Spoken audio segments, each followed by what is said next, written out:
अब देखिए, हमने जब बातचीत शुरू की तब तो मौसम बहुत अच्छा था, लेकिन आपने देखा ही वकील साहब लोगों से बात करते ही आंधी और पानी लखनऊ में एक साथ बहुत तेज आया। तो मैं जो ही सी जगह जितनी सी बची है शर्मा टी स्टॉल पर, जो लोग बिल्कुल आम लोग हैं मिल रहे हैं, उनसे मैं बातचीत का सिलसिला शुरू रखता हूँ। आपका नाम क्या है? अनुराग। और आप? शालिनी। आप क्या करती हैं शालिनी? अभी तो हाउस वाइफ हूँ, पहले जॉब करती थी दिल्ली में। अच्छा, आप रहने वाली कहाँ की? कानपुर। और आप? मैं लखनऊ के रहने वाला। आप नौकरी करते हैं? हाँ। सरकारी? नहीं, मैं एमएनसी में जॉब करता हूँ। अच्छा, तो एक बात ये बताइए, ये राम मंदिर की कुछ खबर मालूम है आपको? खबर राम मंदिर की नहीं, अभी रिसेंटली तो कुछ नहीं पता मुझे मंदिर का। आप अयोध्या जी गई? नहीं गए हैं अभी, एक बार भी नहीं जाना हुआ। और आप? जी मैं गया, मैंने ननिहाल है। और आपको राम, हाँ भैया बोलो, कुछ पूछो। राम मंदिर की कोई खबर आपको मालूम है? पता है क्या? थोड़ा सा उसमें थोड़ा घोटाला टाइप का चल रहा था। लोगों ने उसमें से लोगों की श्रद्धा भाव से जो पैसा चढ़ाया वहाँ मंदिर के लिए, वहाँ से कुछ लोगों ने उसको मतलब सही नहीं किया उस चीज़ के साथ। लोगों के साथ पैसे की बात नहीं, हाँ लोगों की श्रद्धा से खेला वो अच्छी बात नहीं। मैं खुद वहाँ का, मेरी ननिहाल पड़ता है, मैंने खुद सुना कि अयोध्या के लोग ऐसा कर रहे हैं उसको, तो थोड़ा सा दुख हुआ। क्योंकि अयोध्या ऐसी नगरी है जहाँ पर श्री राम, प्रभु श्री राम का है अयोध्या नगरी, और आप सोचिए कि वहाँ आप ऐसा कुछ करें तो बहुत ही ठेस पहुँचता है। मुझे ही नहीं, पूरे विश्व में जितने भी राम भक्त हैं उनको बहुत ठेस पहुँचता है कि आप ऐसी राम नगरी में आप आके ऐसा काम कोई करता है, वो भी खासकर अयोध्या। अच्छा, तो आपको ये लगता है कि अरे ले लीजिएगा चाय जब आएगी तो। नमस्कार। तो आपको ऐसा लगता है कि ये जो अब इनके बताने से कुछ याद आया कि मंदिर में चोरी?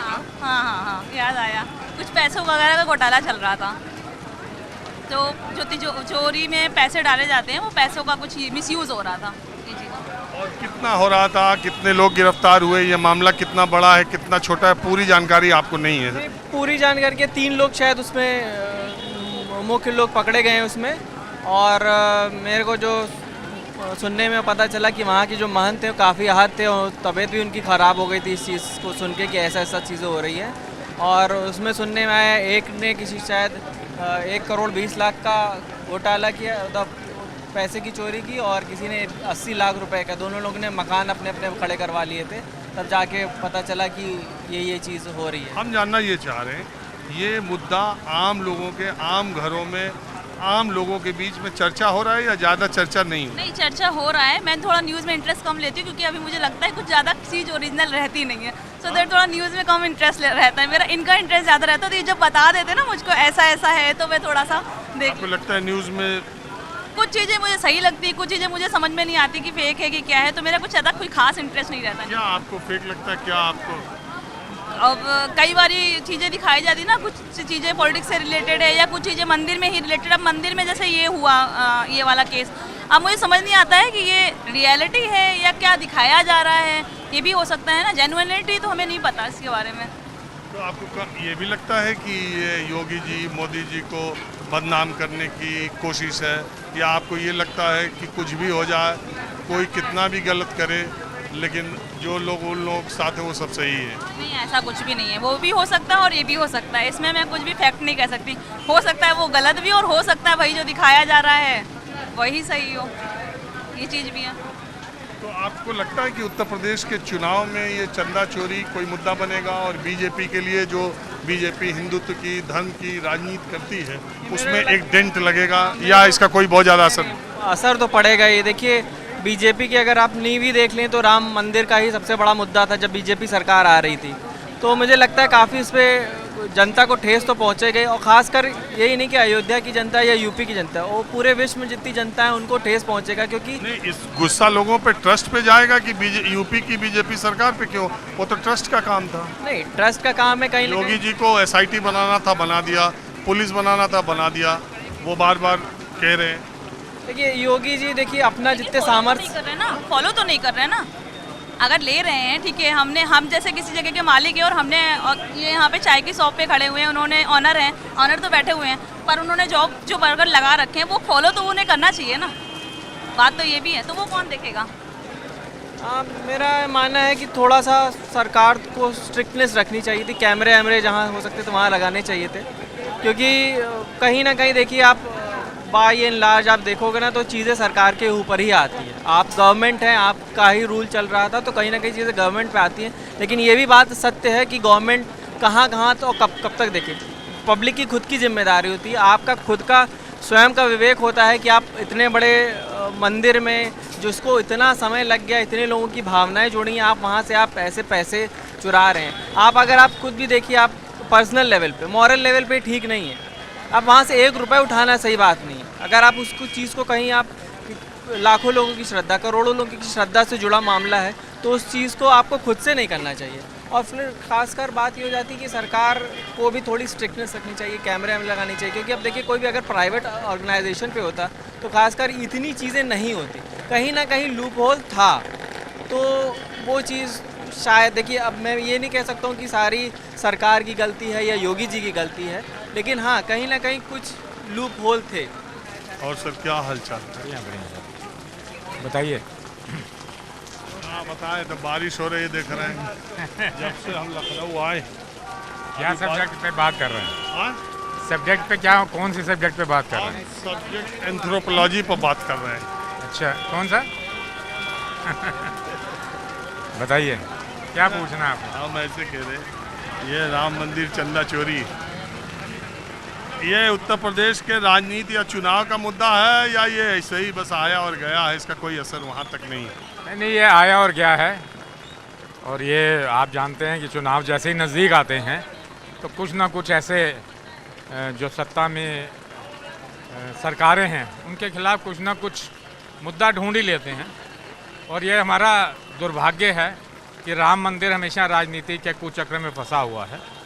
ये हमारा आस्था का केंद्र है, चोरी हमारी हुई है और हम उसकी व्यवस्था देखेंगे, हुई है कि नहीं हुई और किस स्तर पे हुई है। ये हमारा सनातनियों का, हिंदुओं का एक निजी मामला है। इसमें जो कूद रहे हैं उनकी तो कभी आस्था रही नहीं राम मंदिर के अंदर, नहीं तो 500 साल हम क्यों लड़ते। वो लोग तब कहाँ थे जब भगवान राम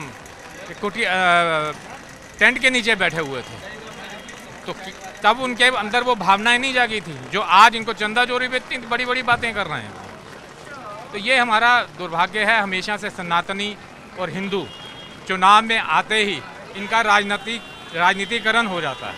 अच्छा ठीक, भारतीय जनता पार्टी ने राम मंदिर आंदोलन को अपने हाथ में कब लिया? हाँ लिया उन्होंने ये आप हो गए, अगर मुझे जब मैं इसका पूरा आपको आंकलन नहीं दे सकता कि कब लिया है, मतलब आप मान के चलिए कि 10-15 साल तो हो गए जब इन्होंने पूरा आंदोलन के ऊपर अपनी ताकत। वो 36 साल हो गए 90 के बाद। हाँ 90 के बाद। तो अगर आप श्री राम जन्मभूमि आंदोलन को अपने हाथ में लेते हैं, उसको एक मुद्दा बनाते हैं, श्री राम मंदिर बनता है, अदालत का फैसला आता है, भव्य तरीके से बनता है, सरकार पुरजोर तरीके से उसका क्रेडिट भी लेती है, वहाँ पर व्यवस्था भी करती है और एक भव्य और बहुत ही खूबसूरत अयोध्या का निर्माण भी होता है, राम मंदिर बन के तैयार होता है, सारे इंफ्रास्ट्रक्चर होते हैं, आप उसको हर चुनाव में आप भव्य राम मंदिर बनवाने का श्रेय लेकर के आप चुनाव में जाते हैं। अब उसी भव्य दिव्य राम मंदिर में भक्तों के चढ़ाए हुए दान का चोरी हो जाए तो दूसरा कुछ बोल नहीं सकता है उसमें, क्योंकि आप ही राम को लाए हैं तो आप राम का खाएं भी, लेकिन दूसरा कुछ नहीं बोलेगा। आप यही कहना चाह रहे हैं? बिल्कुल बिल्कुल, देखिए ये हमारा आस्था का विषय है। हम जब वहाँ पर चंदा चढ़ाते हैं तो हम वो भगवान के समक्ष वो पैसा, वो सोना, वो चांदी नहीं चढ़ाते, हम अपनी आस्था चढ़ाते हैं। तो इससे दोनों अगर परिप्रेक्ष्य को अलग अलग करके देखा जाए तो आपको भावनाएं समझ में आएगी। आप जब भी चंदा चढ़ाते हैं तो आप उसका हिसाब मांगने तो नहीं जाते, लेकिन वो लोग कौन हैं जो आज कहते हैं कि हमने चंदा दिया और हमको चंदा वापस चाहिए। वो लोग कौन है? वापिस तो कोई नहीं मांगा हमारे समझ से। दिग्विजय सिंह ने मांगा।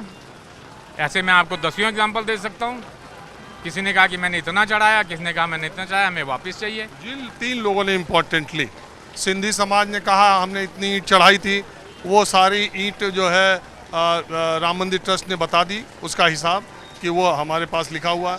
एक गृह सचिव थे, उन्होंने कहा कि हालांकि उन्होंने ये नहीं कहा कि उनकी रामचरितमानस गायब हो गई सोने वाली, उन्होंने ये कहा कि चंपत राय ने उनको 9 घंटा बैठाया, उनके साथ हाई हैंडेडनेस जिसको कहते हैं ऐसे बर्ताव किया गया, ऐसे तो बहुत आ रही है गिफ्ट और ये सब बात हुई थी। मोटे तौर पे मैं सिर्फ आपसे ये जानना चाहता हूँ, ये मुद्दा सनातनियों को या हिंदुओं के आए और गए मुद्दे की तरफ है बहुत देर तक, या बहुत गंभीर प्रश्न के तौर पर या चुनावी प्रश्न के तौर पर या मुद्दे के तौर पर नहीं है?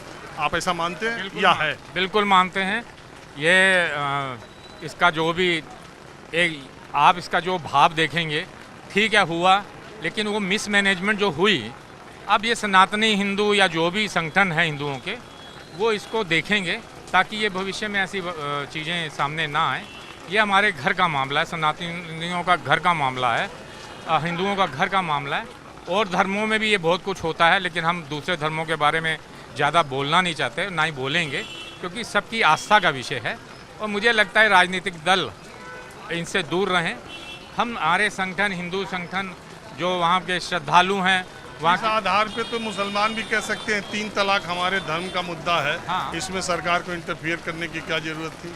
नहीं, मुद्दा है, लेकिन आप उसका मिसयूज़ कर रहे हैं। आपने कभी उसको अपडेट नहीं किया। तो ये ट्रस्ट मिसयूज नहीं कर रहा है? मिसयूज़ कर रहा है, हम इसको अपडेट करेंगे। हम तो कह ही रहे हैं कि हमारे घर का मामला है, उसमें क्या व्यवस्थाएं हमको बदलनी चाहिए, क्या हम उसको करना चाहिए ताकि भविष्य में ये पुनरावृत्ति ना हो। हम तो इस बात को एक्सेप्ट कर रहे हैं।